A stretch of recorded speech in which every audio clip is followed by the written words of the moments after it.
Hi guys, so just continuing on from my last video on using effects pedals and especially things like different drive levels in different songs.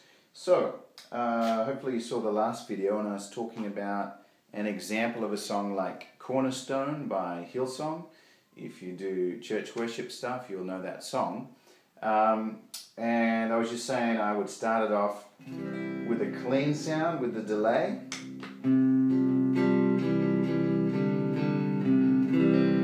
Okay, started off there with no drive on at all. Maybe verse 1.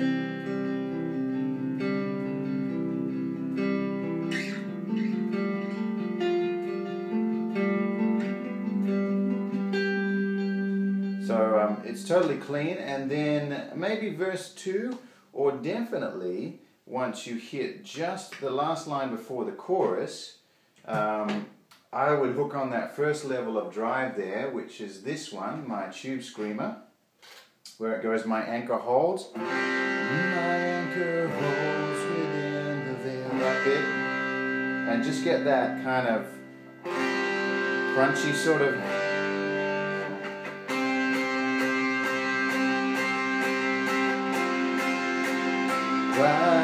and then when you get into that chorus, I'll hit the second level drive and you'll notice a jump in the distortion.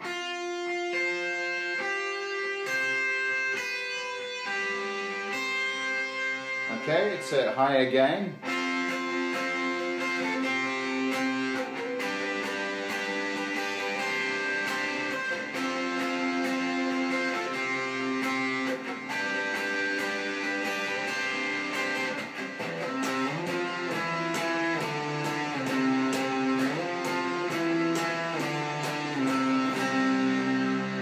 For that part of the song, that was kind of, I rushed through the chorus there, but you get the idea.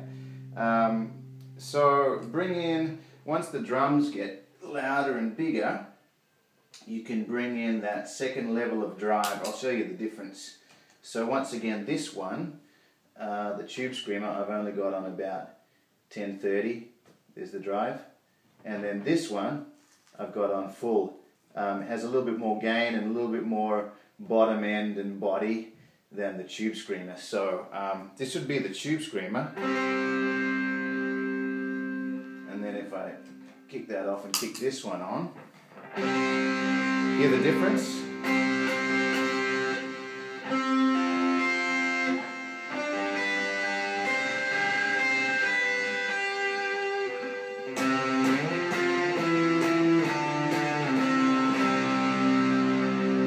Okay, so I would use that for the chorus once the band is big and the drums are big.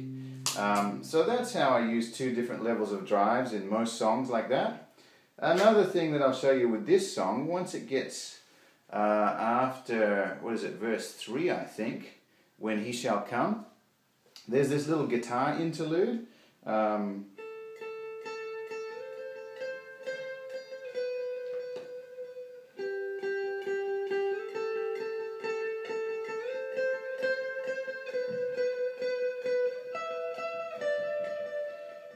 That thing, just with the guitar and kind of one line, a little melody, what I do, I have the dotted eighth. This is how to use delays and reverb now. The drives are off, and I put the dotted eighth on. Well, the dotted eighth is on the whole song anyway. That bouncing kind of thing. And then sometimes what I do is I put the second delay on, and try not to make them clash too much. You have to set this one manually because it's not a digital, you can't tap tempo it. So that's fairly close.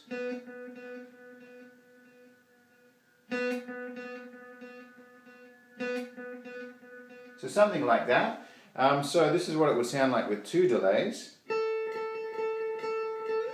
Whoops, sorry.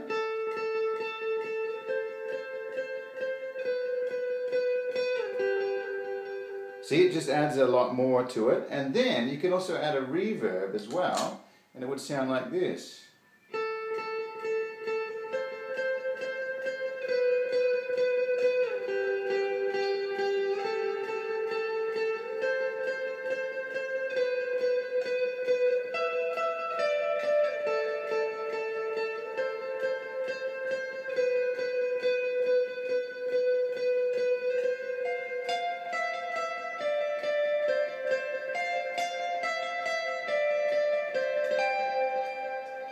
Okay, so that's what I would do in that part of the song. So that will just shows you how to use a delay, 2 delays, and even add a little bit of reverb on to get that kind of even bigger sound, even kind of richer sound. So there we go, that's one example. Let me give you another example of a song that we actually did just last weekend for Easter. And that's the song Forever by Kari Jobe, or Kari Jobe. Great Easter song. If you don't know that song, just check it on YouTube, type in Kari Jobe Forever. And again, I used 3 levels. Actually, I used pretty much everything on this effects board for that song that we did last weekend. I used them all. So let me just quickly show you how I would use it in a song like that. If you don't know the song, we're going to do it in the key of G. Forever He is glorified, forever He is lifted high. So you probably recognize that song. So it's that one. Now, the start of it, what I do with the DD7, this is a different example now. This DD7, this delay pedal, has a reverse function. The reverse function is a really interesting sound. It's this sound. Okay, really interesting. And what I do at the start of this song, I'll take the delay off. The start of the song just has this little riff that goes, very simple. Just like that. And then I tap in a very slow reverse delay.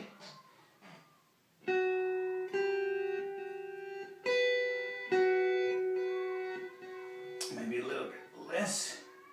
And then I add this one, which is almost, I try to set it to almost like a dotted eighth. Let's see if that works. Like that.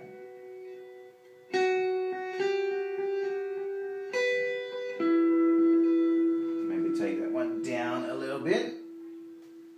And then I add the reverb. Not full, but you know, maybe about 75% or something like that. And this is what it would sound like.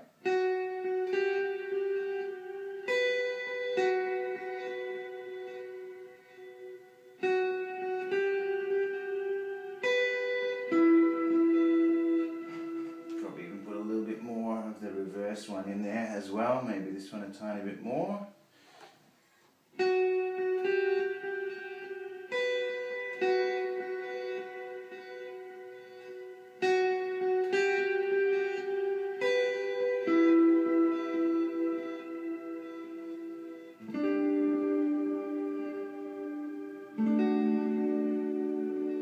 Okay.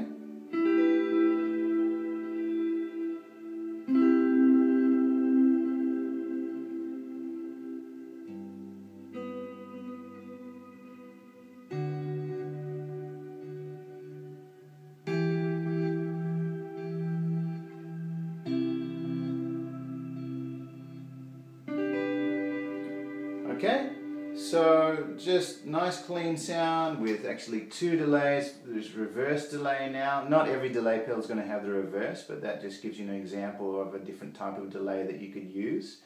And that's pretty much the verse.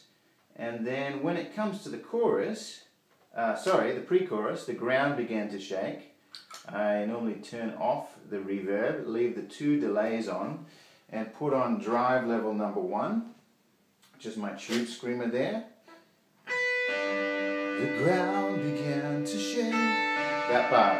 Stones rolled away. Da, da, da.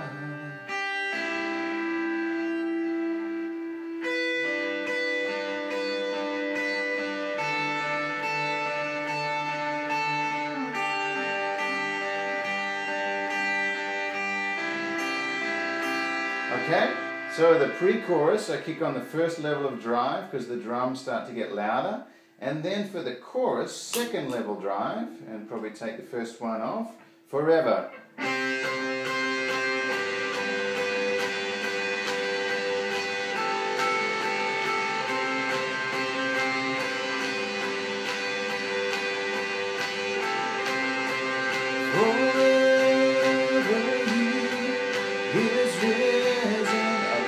that part in the key of G.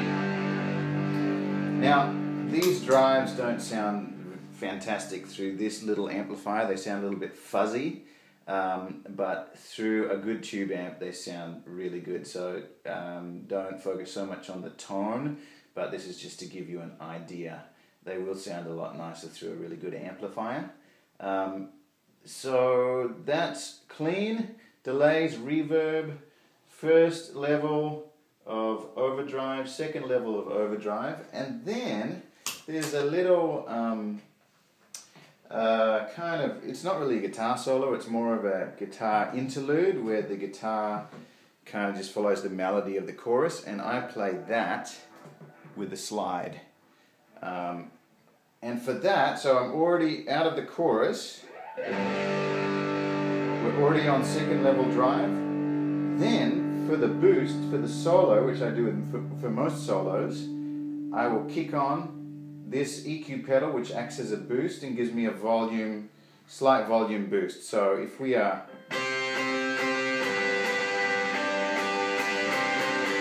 okay, so that's the level, and then for the solo, the interlude, I kick on that boost and then sometimes add this one too to give a little extra drive, and it'll kind of sound like this.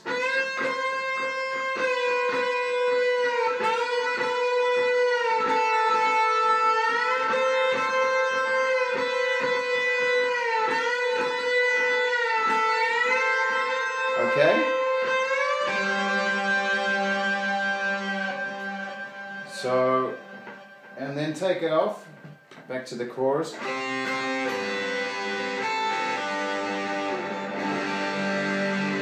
Boost on, off. Okay? So that's what I do to, how I use these pedals in a live situation in real songs. So I hope that's helpful for you. Finally, just a quick comment about pedal order. Basically, let me tell you how the order normally goes with pedals if you're setting up a pedal board. If you have a volume pedal, you would normally put that at the front. Most guys put it right at the front here. I don't have a volume pedal just for space. We don't have a car. I'm in Tokyo. We have to take the trains everywhere. I've got to carry this and the guitar everywhere on a little trolley. So a big fat volume pedal, I just can't do that at the moment. So I just use the volume on the guitar for swells and things like that. But if you had a volume pedal, you would put it at the front there. If you have a tuner pedal, you would normally put it at the front there as well. I just, again for space, I just use one of these little guys and clip it on the headstock, and that works fine at the moment for me. And if you have a compression pedal, which I don't, you would put that at the front. Then basically, a very simple order. After that kind of stuff, you would put the drives up first, normally first level, second level drive like that. In the middle after that, I do have, let me grab it, I do have a chorus pedal which I use occasionally, and you would normally put modulation pedals around here after the drives in the middle, and then after that you would put your delay pedals, and then finally you would normally put your reverb pedal. There are other pedals that would come differently in the mix there, but that's a very simple setup. So I hope that is helpful for you if you're learning how to use pedals and pedal boards, putting pedal boards together. It's lots of fun, so yeah, enjoy it. Happy playing.